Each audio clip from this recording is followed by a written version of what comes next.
سلااو و جارێکە دی بخێر هاتن کورد کنەکشن ji dengê ئەمریکا li Washington ez dexîlişemo. ئەم کاتتان باش من مەختەبەر شێروانیم بابەتی زۆرمان بۆ ئامادە کردوون. ڕۆژنامەوان محەممەد ئەفەندی میوانی بەرنامەیە و ئەمێ پرسیارێکی بکەین کە ستراتیجیا سەرکەتی دیشەڕێ داعشدا وی چاوا بە هەتا ئەمریکا وی پەیرۆ بکە. شەش هێزی جیهان و ئێران مۆڵەتی گفتوگۆکانی پرۆگرامی ناوکیان درێژ کردوتەوە. بەڵام سەرەتا دەنگ و باسی تر. خۆپێشاندان لە باژارێ فەرکسن یێ ویلایەتە میزوری خۆردبن پشتی دەستەیە سوند خواران بڕیاردای پۆلیسێکی سپی بە تاوانە کوشتنە خۆرتێکی ڕەش دادگەه نەکردن. ڕێبەری باڵای دینی ئێران ئایەتوڵڵا خامنەیی دەڵێت ئەمریکا و وڵاتانی کۆلۆنیزمی ئەوروپایی نەیانتوانی چۆک بە ئێران دابدەن لە کاتی گفتوگۆکانی ناوکی ئێران. لە دەمێ ئابووریە چەند وڵاتین ئەوروپا و ئاسیا لەسەرخوا دەباب ئابووریە ئەمریکا گەشە دکە بە ئاوایەکی قەیم تر ji 10 ساڵین بووری. وەزیری بەرگری ئەمریکا چاک هێگڵ دەستی لە کار کێشاوەتەوە. بە پێی راپۆرتی ژمارەیەک لە دەستگاکانی ڕاگەاندن هێگڵ لەژێر گوشاردا دەستی لە کار کێشاوەتەوە. هەرچەندە هێندێکی تر وا پێشنیاز دەکەن کە ئەو لە ڕێبازەکانی بەڕێبەراتی ئۆباما لەمەر ئاسایشی نیشتیمانی بێزار ببوو. چەک هێگڵی وەزیری بەرگری ئەمریکا پاش نزیکەی 2 ساڵ لە پۆستەکەیدا لە ڕۆژی دووشەممە داوای دەست لە کارکێشانەوەی دایە سەر. ئەوە لە ژیانمە جێی شانازیە. مەزنترین شانازی بوو بۆ ڕێبەراتیکردن و لە هەمووی گرنگتر خزمەتکردنی سەربازان و پشتیوانیکردنی خێزانەکانیان. سەرۆک ئۆباما داواکەی قبول کرد ستایشی بەڕێوەبەرایەتی هەیگڵی کرد و پستنی ئەوەی دا کە بەهۆی ئەوەوە لەشکر بەهێزتر بووە. چەک نمونەیەک بووە لە وەزیری بەرگری کە بە بەردەوامی دەستی هەبووە لە دەمێکدا ئیمە استراتیژی و بۆ جەمان نوێ کردەوە بۆ ڕوبەڕووبوونەوەی مەترسیەکانی درێژخاییان لە دەمێکدا هێشتا وەڵامی بەرەنگاریە دەمۆدەستەکان دەدات وەکو دەوڵەتی ئیسلامی و ئیبۆلا. بەڵام هۆی دەست لە کارکشانەوەی کوتوپڕی هێشتا ڕوون نەبووتەوە. هێندێک لە راپۆرتەکانی میدیا دەڵێن هەیگڵ لە بەڕێوەبەرایەتیەکە بێزار بوو. جاش ئەرنستی وتەبێژی کۆشکی سپی دەڵێت بەجێهێشتنی هەیگڵ بۆ کابینەکە بڕیارێکی هەڵبەشتووە. ئەم بڕیارەی ئەمڕۆ دراوە لە ئەنجامی زیاتر لە مانکێک و توێژی نێوان سەرۆک ئۆباما و وەزیر هەیگڵ بووە. سەرنجام هەردووکیان گەیشتنە ئەو بڕیارەی پێویستە ڕێبەرایەتێکی نوێ وەزارەتی بەرگری بگرێتە دەست. هەرچەندێک کە راپۆرتەکانی نیویۆرک تایمز دەڵێن بەڕێز ئۆباما بڕیاری لابردنی هەیگڵی دابوو و بابەتەکە ئاماژە بە کاربدەستانی نادیاریکراوی بەڕێبەرایەتێکی کردبوو کە گوتوبیان کۆشکی سپی یەکێکی گەرەکە کە بواری جیاوازی شارەزایی هەبێت وەک لەوەی هەیگڵ هەیبووە بۆ بەڕێنگاربوونەوەی گروپی دەوڵەتی ئیسلامی.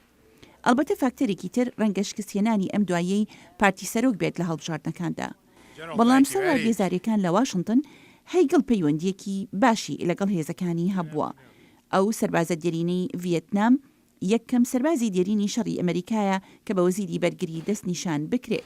بیرم دێتەوە کاتێکە لە سەربازگای بلیس لە تەکساس ڕاهێنانی بنەڕەتیم دەکرد. ئەلبەتە ئەو ئەزمونە هاوبەشەی بوو لەگەڵ سەربازانی ئەمریکایی کە خۆشەویستی کردبوو لەلایەن هێزەکان کە ڕێبەرایەتی دەکردن. قبولکردنی سەرۆک ئۆباما بۆ دەست لە کارکشانەوەی چەک هەیگڵ وەزیری بەرگری پرسیاری هێناوەتە گۆڕێ سەبارەت بە توانای سەرۆک بۆ دەستنیشانکردنی تیمێکی شیاو بۆ دواترین 2 ساڵی لە سەرۆکایەتیدا. هەیگڵ تەنها کۆماری بوو لە کابینەی سەرۆک ئۆباما. زۆر راپۆرت هەبوون کە دەیانگوت هەیگڵ بەلاوەنرابوو کۆشکی سپی زۆر باوردی و لە نزیکەوە چاودێری و کۆنتڕۆلی کارەکانی وەزارەتی بەرگری دەکرد. هەیگڵ دواترین ئەندامی تیمی ئاسایشی نیشتمانی سەرۆکە. سێهەمین وەزیری بەرگریە کە دەست لە کار بکشێنێتەوە. هەردوو ڕۆبەرت گەیتس و لیۆن پەنیتا کابینەکەی ئۆبامایان بەجێهێش دوا بە دوای دەرچوونیان لە پنتاگۆن بابەتیان نووسیوە کە بە توندی ڕەخنە لە سیاسەتی بەڕێوەبەرایەتیەکە دەگرن. ماوەتەوە بڵین هەیگڵ لە پۆستەکەی دەمێنێتەوە هەتا ئەو دەمەی سەرۆک کەسێکی تر دەست نیشان دەکات و ئەنجمەنی سینات پەسەندی دەکەن. ولڤان ڕۆژان هێزی نیەپەکێ لە هەرێما جەزیرە لە سووریا چەند جه ji destê Daeş derxistine. Peyamnenê dengê Amerîka li Qamişlûzana Umer seredana berokên şerî kiriye û ev raport gihandiye. Li gorî YPG di hefteya derbasbûyî de li Rojavayê Serêkaniyê bi dihan gund ji destê Daişê rizgar kirine. Rênas fermandarekî meydanî yê yekîniyên parastina gel li herêma Serêkaniyê ji dengê Amerîka re rewşa şer û encamên dawî şirove dike. Şerê dawî de li sê Emirê wan ê gosa pir jê bawer hatin kuştin Ebu Waqas Ebu ابو خطاب امیری عالیا و مبروکان و نه هاتن کشتن دربه پر گران وان کتن yani juda şavazê çalakî û cuda me hîn selam bikin di meşiyan hîn operasyonê me ew ê me dewam dikin. Her wiha fermandarê nas armanca operasyona li herêma serêkaniyê bi taybet ji bo dengê Amerîka eşkere dike. Em ê cejna Newrozê Til Abyad pîroz bikin. Nazim gelê me bi vê bawer be û ji herkes xwe ji vê re hazir bike. Dev jê berdê got ew werin vê cejna û pê vê axa Kurdan yan jî bajarê Kurda dagir bike. Yepekê hatî astekî wisa û ji niha pê ev cihê di destê wan di Sûrî di kwî de dibe beraber be axa Sûrî di nav destê wan çeta dibe ew ax di coğrafya Kurdistanê de be yan jî di coğrafya Sûrî tevahî de be yepekê xwe gihandî astekî wisa got vê axê hêdî gav bi gav ji nav destê wan hemû derxe. Dildar şervanekî YPG ye li vê xulahan şer dike û rewşa şerê xwe ji bo dengê Amerîka tîne ziman. Li vir berxwedaniya YPG hemberî Daesh û destdariyek sal dikirin rastî jî berxwedaniyeke herî mezin ji bo desteklaniya Kobanê li vir hate meşandin. Di milê her hevalekê de jî di vir de hate kirin. Yani berxwedanî di nava va moziyê de jî dibin baranê de berxwedan. Li vê derê rastî jî çiqa êrîş hemberî mate kirin. Çiqa me hemberî dijmin jî êrîş kir. Rexme jî berxwedaniya hem gelê me hem hêza me ya YPG wisa berxwedanî ke pir mezin jî hate kirin.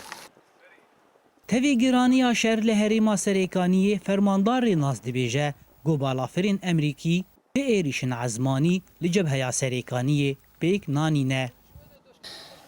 Heta anha pir zêde wisa ê serêkaniyê qet firokê Amerîkayê nav netewî de keskî lê nedaye. Ev tenê ser hêza xwe li ser baweriyê xwe û hêza xwe cewherî em li ser hereket dikin. Ji bo em heta anha tiştekî wisa li vê de nebûye. Niha ev bera şeriya Rojavayê Serêkaniyê û di pazda rojên dawî de yekîniyên parastina gel pêşketine û bi dihan gundan jî rizgar kirine. Yekîniyên parastina gel dibêjin di demeke nêzik de ew ê li girê spî bin. Niha di navbera me û girê spî de negerkî dûrmaye. Ji bo dengê Amerîka Zana Umer Rojavayê Serêkaniyê. û muhleta dawiya danûstandina li ser bername navokiya Îranê derbas bû û diplomatên welatên zilhêzên cîhanê digel Îranê razî bûn li ser dirêjkirina demê wan danûstandinan bo 7 me Hindî. Muteber Şêrwanî ev raporta amade kiriye. ساڵێک زیاتر گفتوگۆی چروپڕ و بەشداری ڕاستەوخۆی حەوتوەزیرانی دەرەوە لە چەندین ڕۆژی گفتوگۆکاندا نەیانتوانی جیاوازیەکان چارەسەر بکەن لەسەرەوەی تا چڕادەیەک ڕێگە بە ئێران بدرێت توانای پیتاندنی ناوکی هەبێت و چەندە بە خێرایی سەزاکان هەڵبژیرن. بۆ هێزە نێونەتەوەیەکان ئامانجەوەیە مسۆگەر بکرێت ئێران نەتوانێت بە خێرا چەکی ناوکی ساز بکات ئەگەر بێت و ڕێبەرانی بڕیاری ئەو کارە بدەن و دانانی پشکێنەران بۆ دەستنیشانکردنی هەر جۆرە بڕیارێکی لە وێنەیە. وەزیری دەرەوەی ئەمریکا جان کێری کوتی پێشبەچوونی ڕاستەقینە لە ماوەی چەند ڕۆژانی ڕابردووی گفتوگۆکان هاتە دی و کاربەدەستان چاکتر دەزانن ڕێککەوتنی یەکجاری بە شێوەیەک دەبێت هەرچەندە ئەو گوتیشی کاری سەخت لەبەردەمدایە. Ev danûstandine ji nişkekê ve naîne sanahîkirin ji ber ku me dirêjiyê pêda civîn zehmetin û her dem zehmet bûn û dê zehmet mînin. کێری داواشی کرد پشتیوانی لە بڕیاری درێژکردنەوەی مۆڵەتی گفتوگۆکان بکرێت لە حاڵەتی ڕخنەی چاوەڕانکراو لە ناو ئێران و لە ئەمریکاش. Em xweşaj dikin eger em xwe ji vê rewşê dûr bêxîn li demê jivana dawiye hatî dirêjkirin li şîna nizîkbûnê di wextekê de ku cîhan parastiye ji ber ku civîn hene. کێری باسی ئەو ماوەی بۆ ئێران پێویستە کرد بۆ پیتاندنی کەرەستەی پێویستی ناوکی بۆ سازکردنی بۆمب. ئەو کوتی ئێستا ئەو کاتە زەمانیە بەهۆی ئەو هەنگاوانەی ئێران ناوین بە پێی ڕێکەوتنی کاتی ساڵک لەمەوبەر مۆرکرا درێژ بۆتەوە. چالاکوانی ئێرانی ئەمریکایی و نووسەر تریتا پارسی دەڵێت پێویستە هەردوولایەن بزانن دەبێت دەستبەرداری شتی زیاتر لەوەی پیان خۆشە بن. گەرەڤدان و سندن پێک بین و گەر بەردەوام بمینە هەردوو ئالین دەبێ ji astên xwe destberdanan bikin. Ev destberdan zor û biêşin. Ger herdû alî texmîn bikin got aliyê din wê heştê ji sedî bihêle û tenê 20 ji sedî bide. سەرکۆماری ئێران حەسەنی ڕوحانی پێشوازی لە درێژەکردنەوەکە کرد. بەڵام ئەمە دەتوانێت گوشار بخاتە سەری چونکە بەڵێنی دابوو سەزاکان هەڵدەگیرێن و هەروەها بۆی هەیە تونڕەوان بڵێن گفتوگۆکان سوودیان نەبوو. هەرچەندە مارک فیتزپاتریک لە ئەنستیتوی نێونەتەوەی بۆ توێژینەوەی استراتێژیک دەڵێت ئەو بڕیارە بۆ کۆمەلگای نێونەتەوەیی خراپ نییە. Ew behsanîtir nagêje tu danûstendinê ji ber got parek ji danûstendinê dernixumandina programa navokî ya Îranî ye. Got berhemdana uranyum geş neke û dezgehên senterfyûzê pirtir neke. Ew ê qizincek be ji ber jewendiyên welatê Rojavayî re. شیکەرەوەی سیاسی جەحفەری حامدی لە زانکۆی گرین لە نۆروێژ دەڵێت درێژکردنەوەکە بۆ ئێران و هەروەها بۆ کۆمەلگای نێونەتەوەیی بەسوودا. کۆماری ئیسلامی لە درێژەی ئەم 12 ساڵە لە سیاسەتی خۆی توانیوێتی جار بە جار بۆ چوونەکان تەسمیمەکان و بڕیارەکان و پێشنیارەکانی کۆمەلگای نێونەتەوەیی وە دوا بخە و ئەوە لە ڕاستیدا لەباری سایکۆلۆژیەوە خزمەتێکی گەورە دەکا هەم بە سیستمی کۆماری ئیسلامی ئەفرادەکەی هەم لەباری سایکۆلۆژیەوە دەتوانێت خەڵکی ئێران بەفری و بەرێ لەبارێکی دیکەوە بۆ کۆمەلگای نێونەتەوەیی پێم وایە ئەم جاران وەکو جارەکانی دیکە نییە و قازانجێکی تێدایە بۆ ئەوەی کە پرسی ئەتۆمی ئێرانیان نەکردبایەتە گرێچۆرە قازانجەکەشی ئەوەیە کە ئێستا ڕۆژهەڵاتی ناوەڕاست وەکو مەنجەڵێک ئاوایە کە لەسەر ئاورداندرابێ و بکڵێ لە حاڵەتی کوڵاندایە چارەنووسی عێراق چارەنووسی سووریە چارەنووسی کۆمەڵێک پرسی دیکە لە ڕۆژهەڵاتی ناوەڕاست هەروەها لە دنیادا زۆر ڕوو نییە بۆیە کۆمەلگای نێونەتەوەی و وڵاتانی پێنجزایدیە کە ئەم دەرفەتان وەدەست هێناوە کە ماوەیەکی دیکە بدەن بە ئێران بە باوەڕی من ئەوەش بۆ خۆی قازانجێکە کە ئێران زیاتر ئاژاوەجێڕی نەکە. بەپێی درێژکردنەوەی مۆڵەتەکە ئێران بەردەوام دەبێت لەسەر سنووردارکردنێکی کاتی پرۆگرامی پیتاندنی کەرەستەی ناوکی هەروەک لەوە تای ساڵی پار کردوویەتی. لە بەرامبەردا سزاکان بەڕادەیەکی سنووردار لەسەری سوک دەکرێن.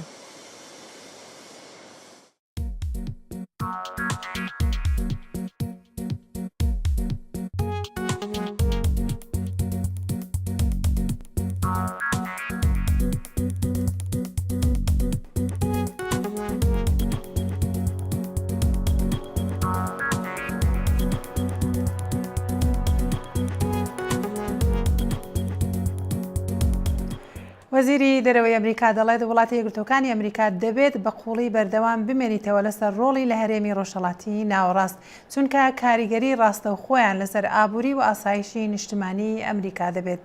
بەڵام پرسیارەوەیە ئایا ئەمریکا ئەم هەڕەشانە لە قەبارەی خۆیان گەورەتر نیشان دەدات؟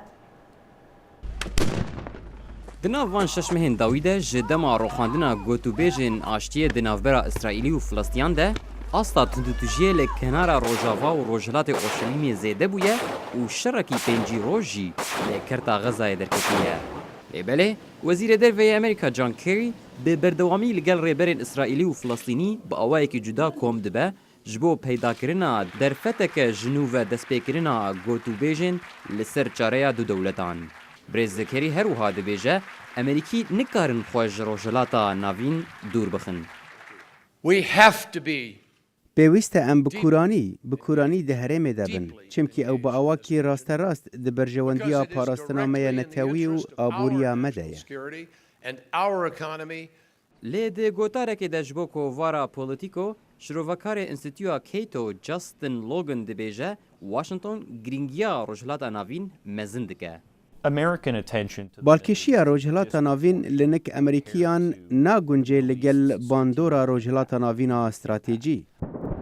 Duwarê ewlekarî de Kerry dibêje tu okyanos û derya nikarin gelê Amerîkî ji metirsiyê biparêzin. û ev jî sedema serekî ne ku rojhilata navîn wekû xemekê ye. Lêbelê ew wihayê jî ji ber ku dostên me zor giringin li nik me. ئەم بەسەربلندی و دەمێن لێبورینێدا پەیوەندیدارن لەگەل ئیسرائیل و گەلک وڵاتین عرب ئەڤێن کو بە 10 ساڵانە ئەم بە ئاواکی نزیک لەگەل وان کار دکن. شرۆڤەکار لۆگن دەبێژە دڤیا بوو ئەو 10 ساڵێن ji piştgiya leşkerî nêrîna Amerîka ji riskên pêş İsraîlê biguhertana. ئیسرائیل سەرکەفتنا خۆیە جوورایی هەیە لەسەر هەموو ڕێکبەرێن کو تێنە باڵێ لە ڕۆژهڵاتە ناوین وێ پرۆبلەمên تەرۆرێ هەنە وێ ناکۆکیên دوو درێژ لەگەل فلەستینیان هەنە لێ تشتێک ژڤان هەبوونا ئیسرائیلێ ناخێمە ترسیە وەکو هەبوونا دەولەتەکە جهوو دوێ دەڤەرێدا لە جیهانی و ئەم ژی بەر بە عالیە خەمخۆریە زێدە دەوێ دەربارەیدا دەچن. دووارێ ریسکên aborî de jî Logan dibêje rojhilata navîn tenê 6 ji sedî ji rêjeya dahata xwecihî ya cîhanê pêk tîne. Tevî derfirotinên petrolê jî. Ti hêz jî lê wê herêmê nikare destê xwe bi temamî deyne ser bazarê. ئێران دێ عەرەبستانە سعودی تێک نەبە و هەروەها بەسەرجی ناکەوێت ji ber wê problemên parastina enerjiyê ku destnîşankirîne bi rastî nepirmezinin ji bo me dibe ku bibin lê çi metirsî di demên nêzik de nînin. Kerry dibêje Amerîka nikare xwe ji rojhilata navîn dûr bixe heta ku ew duwarê enerjiyê de jî serbixwe bibe. Çi ziyanên rijdî li kelûpelên nifta kendavê wê encamên mezin li ser berjewendiyên me hebin. Herwiha li ser aboriya cîhaniyê ku em hemû pêvegirêdayîn. Kerry dide zanîn ku Amerîka bi nirx û kevneşopiyên giyanî yên dewlemend bi rojhilata navîn vegirêdayî ye. Van nirxan baweriya Amerîkiyan derbarê giringiya her mirovî ava kiriye. بێگومان ئەم دikarin xwe bidin alî û xwe bikin ku em tiştên dibin nedibînin ne jî dibîsin. Lê Amerîka dê ne Amerîka be eger em pişta xwe bidin vê yekê. Ne emin yê ku wiha dikin. Ew ne di DNA me de ye û ne jî di berjewendiya me de ye. Wezîrê derveyê Amerîka dibêje avakirina bingehên ewlekariya navneteweyî ji ber rojhilata navîn li jêr metirsiyê ye. Li Misrê wekû mînak tundûtijî gefeyê li wê yekê dike ku hemû herêm têkeve nav Qerbalax û Şêlûpêlê de. Sîrwan Quço, Dengê Amerîka. Silavên dubare û dibihîstin Wezîrê Berhevaniyê Amerîka Çekîgil ji nişkê ve dest ji karkêşana xwe da. Piraniya çavdêran bawer dikin ku ev pêngav ji encamê rêbaza neserketî ya birêvebiratiya Serok Obama bû. Hikûmeta Obama nabêje ka ew dê pêdaçûnê bi rêbaza xwe bike yan na. Lê li derveyî hikûmetê deng hene dibêjin divê siyasetek tundtir û rohintir hebe di şerê dewleta İslamî Daeş de. Her li van deman raport serketinên hêzên Kurdan û hevpeymana nîşan didin gelo. Arasteya şerê Daeş wê bi çi alî de xwar be. Em îro divê bernameda mêvandariya birêz rojnamevan kak Mihemed Efendî dikin. Kaka Mihemed zûr bexêr bê. Carê hemû kesek dalê siyaset yan stratejî Obama li şerê Daeşa serkewtû nebû. Baş e bi rway cenabet çi siyasetek çi stratejiyek heye bitwanîn bilên ke me serkewtû û Amerîka bitwanê peyro bikatin ew stratejiya. یەکەم شێت کاک دەخێل بەڕاستی من ئەندێ اختلافی وجهاتی نەزەرم هەیە لەگەر ئەوانە لێن کە ئەو ئیستراتیجیەتە ڕەنگە نەجاحەتی نەهێنابێ. ئێمە ناتوانین وای لێ بکەین کە ئەو ئیستراتیجیەتە 100% کە نەجاحەتی نەهێناوە. ئەو ئیستراتیجیەتە لە هەندێ ڕوویەوە ڕەنگە نەجاحەتی هێنابێ ئیمڕۆ یەک لەوانە ئیمڕۆ ئەگەر تۆ سیر بکەیت کە ئەمریکا ئەوەی کرد کە داخوازی کوردی پەیڕەو کرد بۆ هاونیشتیمانیکردنی هێزەکانی ئێمە لە شەڕیدا دژی داعش. بەڵام ئەوە ناکە بەڕاستی ئەو مساعداتانەی کە کردیتی وڵاتی ئەمریکا بۆ هێزەکانی عراقی و هێزەکانی کوردی بەڕاستی خۆی کەمە کەم تەرخەمی زۆری هەیە. ئۆباما بە شێوازێکە ئەم شەڕە بەسرە بەڕاستە نەوعی استراتیزیەتێکی کەمە. یەک لەوانە ئەمڕۆ کە تۆ سیرەکەی مەسەلەن مۆزوعی بەچەکردنی هێزەکانی پێشمەرگەیان هێزەکانی عراق بە شێوازێکی زۆر بەتی بە شێوازێکی سەریعانە ناڕوە ئەوەش کێشێکی دروست کردووە. بەڵێ ئەمە سەرکەوتنی یەکەمیتی دووەم شتیش بەڕاستی شەڕی داعش تەنها پێویستی بەوە ناکە ئنەهوو تەنانەت تیارە بێ لەم شوێنانە بدا کە داعشی لێتی ئیستراتیزیەتی تریشی بۆ ئەوەیە مەسەلەن یەک لەوانە هێزی بەقوتکردنی هێزەکانی پێشمەرگە و هێزەکانی عێراقامە ئەمە پێشووی خۆی کردیەتی ڕاستە لێرە استراتیزیەتێکی هەبووە نەجاحەتی پێنێناوە تقریبان 10 ساڵە ڕژێمی سەدام ڕووخاوە نەیتوانی هێزێکی نیشتیمانی لە عێراق دروست بکە بۆ ئەوە بێتن ڕێگە لە داعش و لە گروپە تیرۆرستەکانی تریشدا بوەستێت بالعکس لەسەر ئەساسێکی ئەوەی دروست کرد هاونیشتمانێکی دروست کردووە یان جێشێکی دروست کردووە ئمڕۆ لە عێراق لەسەر ئەساسی تائیفی بووە قەت نەیتوانیوە تیرۆرستان ڕابگرێتن لە شوێنی خۆی باشە من زۆرم پێ سەیرە بۆ نمونە کە بین سەیری داعش دەکەین و سەیری دیاردەی داعش دەکەین کە شتێکە بوو بە دیاردەیەک لە هەرێمەکە بەڵاوبووتەوە ئێستا زۆر بە هێزیشە یانی دەوڵەتان لە پشتبوونە هێزی هەبووە ئێستا توانای هەیە بۆ بێ من یان تۆ یان هەر کەسێک بێتن بڵێ وڵا سیاسەتی ئۆباما سەرکەوتو نەبووە باشە چی دەوێ بۆ ینی خۆمان دەزانین دەبێت هەموو هێزەکانی جیهانی دەبی پێکەوە بتوان ئەم شەڕێمە بکەن و لە هەمویان نزیکتر و گرنگتر ئەوەیە هێزەکانی هەرێم وڵاتانی ناوچەکە کە چی هەڵوڵاتانی ناوچەکە یارمەتی نادەن بۆ سەرکەوتنی داعش ئەوجا پرسیارەکەم دیسان ئەوەیە بۆ ئەو سیاسەتە سەرکەوتووانە نەبێ بەتەکید کاک دەخیل ئێمە لێرە ئەبێ سیاسەتێکی ئینساف بکەین ئێمە نەک هەموو شتەکانە لەسەر ئیدارەتی ئۆباما بخەین کە بڵێن ئۆباما استراتیزیەتی نەزاحەتی نێناوە بەرامبەر دژایەتی داعش ئمڕۆ یەکەم شت ئۆباما ناتوانێت بە تەنیا شەڕێک بکە بەرامبەر بە داعش ئەگەر هێزی ناوچە ئیقلیمیەکانی دەورا و پشتی عێراق و سووریا هاوکاری ئۆباما نەدەن ئیدارەتی ئۆباما نەدەن هاوکاری وڵاتەکانی ئەوروپیەکانی تر نەدەن ئەوانەی کە شەڕەکەن ئمڕۆ لەسەر داعش ئەمە بەم شێوازە نەزاحەت نانی بێجگەلەوە شتێکی زۆر بەخۆتر ئمڕۆ ئەبێ بکرێتن ئەبێ خۆیان مسلمانەکان لە هەموو ئەم وڵاتانەوە ئەبێ بە خیتابێکی ئەم خیتابێکی ئاعتیدالی هەبێتن کە لەگەر سیاسەتی ئۆباما و لەگەر وڵاتەکانی ترە لە دژی داعشیا بوەستن ئمڕۆ ئێمە پێویستیمان بە تەنانەت بەوە نییە بە چەک و بە تەقەمەنی لە داعش بدەین ئمڕۆ داعش فکرێکی زۆر خەتەرە کە بتوانین چۆن ئەم فکرە لە ناو بین باشە چی ڕێبەرایەتی ئەو بۆ چۆن نەبکاتن بۆ ئەوەی وڵاتانی عەرەب و وڵاتانی مسلمانی ناوچەکە بتوانن بێن و ببن بە بەشێک لە شەڕی داعشیان داعش لە ناوبەرن چێ دەتوانێت سعودی عەرەبیە مسر ئێران ئەو وڵاتانەی کە ناوەندی دەسەڵاتن ئەتوانی ئەم وڵاتانە بێنێتە سەر ئەم پێکەوە ینی لێکتر نزیک بکاتەوە تەمان ئیدارەی ئۆباما ئەتوانێت لەمە بێنێ بەڕاستی فعلەن لە ڕوویەک هەیە سیاسەتی خارجی ئیدارەی ئۆباما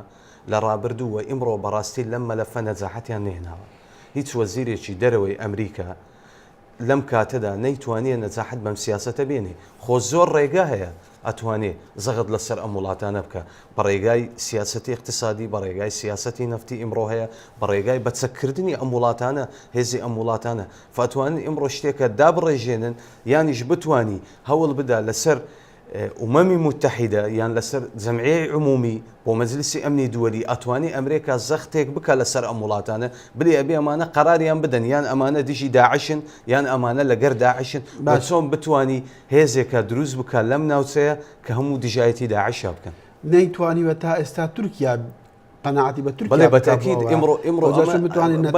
ئیمڕۆ ئەمە زۆر شتێکی خەتەرە مۆزوعی تورکیا نەیتوانیوە تورکیا قەناعەت بێنێتێن ئەمە ژۆکاری زۆرە بەڕاستی ئیمڕۆ تورکیا تۆ ئەزانی تورکیا پێشوو ئیتفاقێکی هەبووە لەگەر ئەمریکا لەسەر ڕوخاندنی ڕژێمی بەشار ئەسەدەوە یەک لە هۆکارەکانی عدەم نەجاحەتی سیاسەتی ئیستراتیجی ئۆباما لە ناوچەی خەلیج و لە ناوچەکانی سووریا و عێراق و دەورا و پشتی ئەم وڵاتانە ئەوە بووکەنەیان توانی هێزەکانی ئەمریکا هەتا ئیمڕۆ بەشار ئەسەد بڕوخێنن ئەمەش هۆکارێکی گەورە بووە بۆ دروستبوونی تەنزیمێک وەک تەنزیمی داعش لەم ناوچەیە هەندێک کەس باسی ئەوش دەکەن کە ئەمە بوو یەکی لە هۆیەکان کە چەکیگەڵ دەست لە کارکشانەوەی خۆی داوە کاک محەممەد کورتتر بچینە بابەتەکانی دیکە بەتایبەتش کورد و داعش تۆ پێتوانیە کە ئەو ناکۆکیەی تا ئێستا بەردەوام بۆ چەندین ساڵە لە نێوان هەولێر و بەغا کاریگەری هەبووە حتا نەکار بۆ هێنانی داعش بەشکو بۆ لە ناوبردننی داعشیان شڕی داعش ئێستا لە چەند هەرمی کوردستانی عێراقداش ماون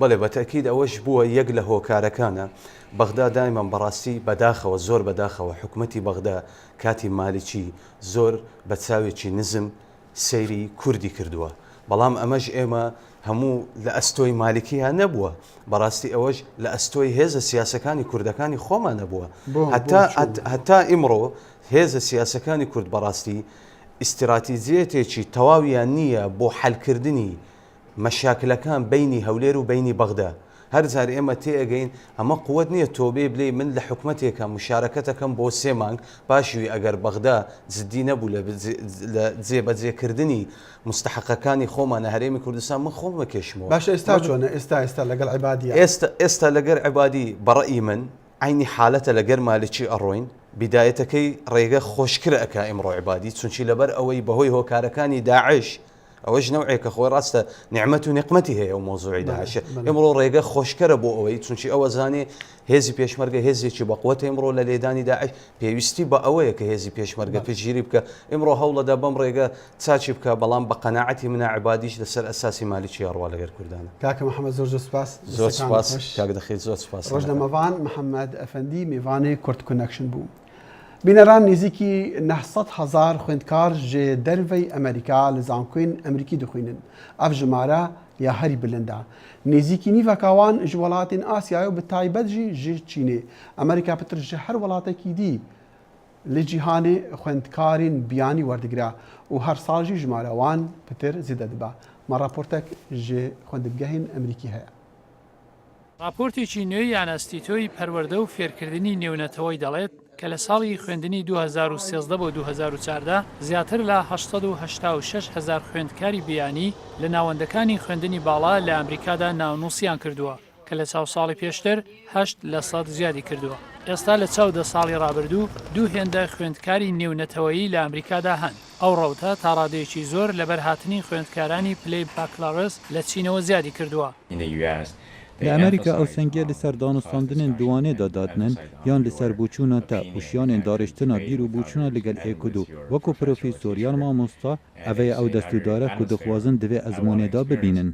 لە دەمێکدا ناونووسیکردنی خوێندکارانی چینی پەردەستێنێت خوێندنی باڵای پارەکە زیادبوونێکی بەرچاوی لە خوێندکارانی کویت بەرزیلی عربستانی سعودی و تەنانەت ئێرانەوە تێدا بەرچاو دەکەوێت زیاتر لە 4% خوێندکاران لە زانکۆکانی بەرزی ئەمریکادا بیانین. مامۆستایانی پەروەردە دەڵێن ئامادەبوونی خوێندکارانی بیانی لە زانکۆکانی ئەمریکادا بەرژەوەندی دەگەێنێت و نیزەکەی 4,000 کاڵیجی ئەمریکا و زانکۆکان دەتوانن هاوکاری زیاتر بکەن. ڕاجیک بەهاندڕای لە بەشی پەروەردەی یانەستیتۆی نێونەتەوەیە.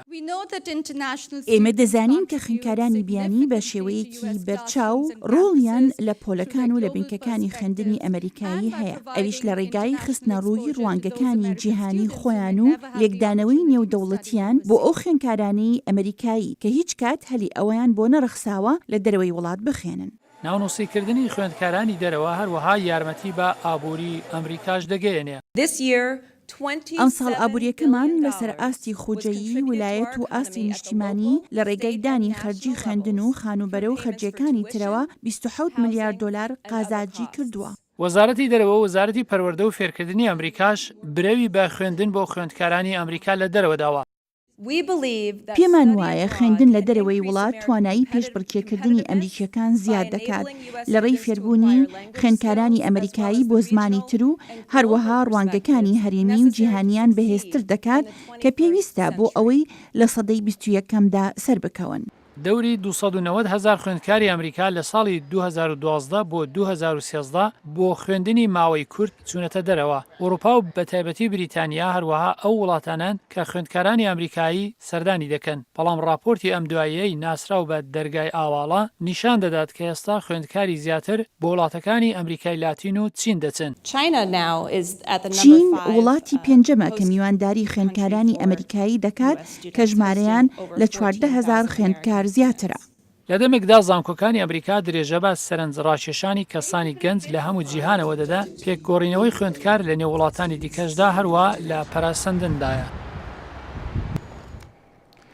بەڵێ بینەرین کورد کۆنەکشن هەن پتر وەخت دیاندەم ڕێدەدەتمە دەوێ ئەم خاتری ژوە بخوازین لێ هیڤیا ساغی و سەلامەتیە و دیکین هەتا ڕۆژە هەینی جارێکە دیدگەهینەیەک دی بەرنامە کورد کۆنەکشندا هەن دەکارن وێ بەرنامی و چەندین بەرنامێندی و ڤیددیوان لەسەر مالپەڕێن دەنگی ئەمریکا یان دەنگی ئەمریکا تەماشا بکن لەسەر فەیسبووکی ژوون دەکارن ببن هەواڵن ما فەیسبووکامە کورت کۆنەکشنە تویتەرەمە هەیە و دەکارن ببن دۆستێنمەین تویتەرێ ئەوژی کورت کۆنەکشنە هەتا ڕۆژە هەینی وەکی بگوتی دەخلشەوە تەڤایە کارمەند و استافی بەرنامە کورت کۆنەکشن هیویا خۆشی شادی ژۆرا دەکەن خدا حافظ